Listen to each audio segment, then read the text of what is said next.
Welcome to the Simply Sales Podcast. This is where we share and discuss our experiences in the world of sales and business.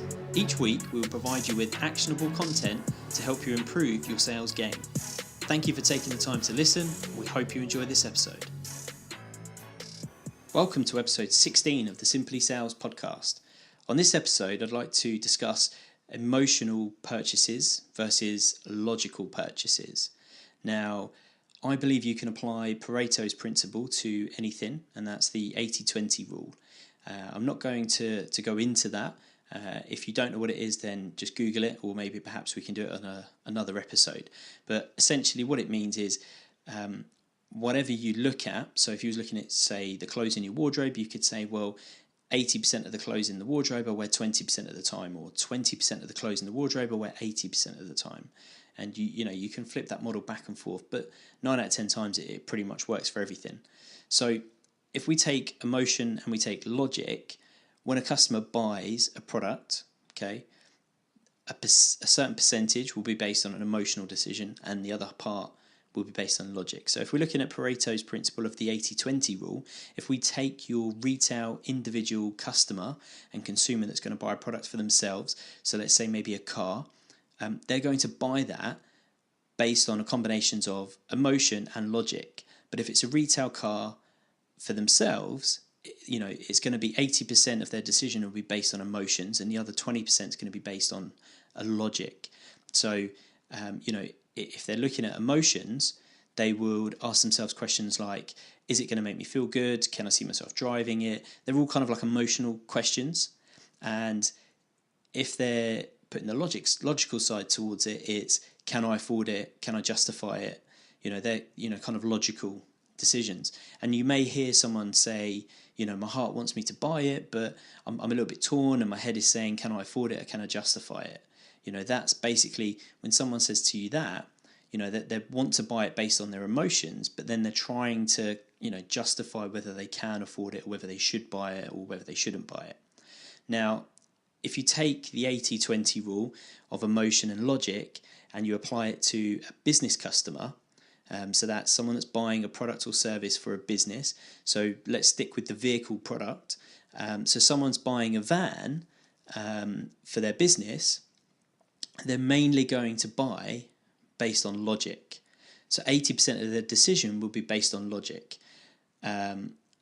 And the other 20% is based on emotion. So that 80-20 rule is kind of flipped on its head compared to a retail consumer. Even in business, they still buy with the same form of emotions, but the ultimate decision that they make is a logical one. Is the product going to improve my business? Is it going to generate me more revenue? Possibly, can it save me some time or money? And ultimately, do they like it? So it's a mixture still of the emotions and the logical decision, but rather than it being 80% emotion and 20% logic, it's 80% logic and 20% emotion. But the most important thing to understand is to determine your customer type. Now, let's say if you're selling to a large corporate company, then it's fair to say if they run a fleet of, 10 or 15 vans, then the likelihood is the person you're going to be dealing with on the end of the phone or face-to-face is going to buy on logic. There's no emotion in it. They're not going to drive the vehicle themselves. They've got a fleet of drivers. So it is purely simply down to logic. However, if you're trying to sell to a one-man band or a sole trader, like a butcher, a baker, or a candlestick maker, then the likelihood is they're going to buy based on logic, but there'll be a good chance that at least maybe 40 or 50% of their decision will be based upon emotions. Now, as an example, if you're selling them a commercial vehicle and they're going to be the only driver and they're going to use the vehicle for work but also for business, and use it in their personal life and so on, then they may want extras like alloys, heated seats, cruise control, whereas compared to your large corporate company who have multiple vehicles and all they're going to be looking at is the financials and the costs of the purchase, whereas your smaller sort of independent business will take a different approach on it. Now, I know I said you can apply Pareto's principle to pretty much anything, and I said pretty much everything because you can, but when you're dealing with a one-man band, a sole trader, I genuinely believe that there is a 50-50 based on that decision, especially when it comes to like a vehicle, because like I said, if they're going to use that van for work and for business, but then also, you know, that's the back end of the van, but then the front end of the van, the cab, is, you know, like their personal vehicle, you know, so they're going to want to have the luxuries, they're going to want to have the gadgets, they're going to want to have Bluetooth, aircon, all of those sort of gadgets in the vehicle itself, and that comes from an emotional decision because they want the very best for themselves, because it's a pride factor, and that's when their emotion comes into it. The logic is the back of the van big enough for me? Can it take the weight that I need it for? Is it going to suffice me for the next 3 years? You know, does it have a side load door? They're all a logical decision. We're buying a van, you know, for a small business or a one-man band.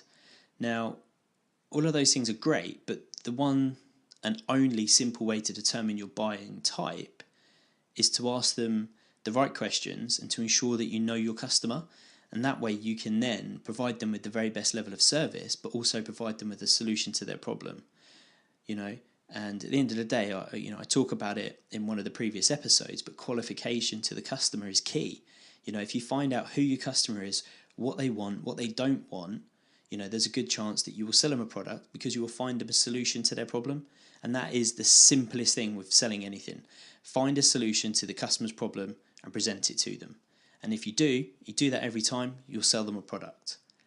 So also on another note, something that may help you is whenever you're dealing with a customer or a person, whether that is in business or in your personal life, you know, the one biggest piece of advice I could give anybody is to do what you say you're going to do.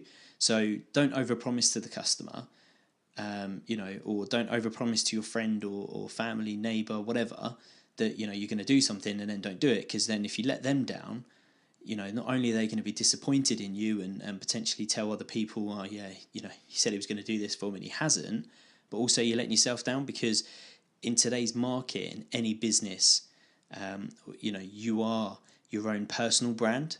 And yes, you may work for a large company selling something, but ultimately the customers that buy from you, they're not buying necessarily because of the company. That might be what's attracted them to the business, but they only buy it because of you.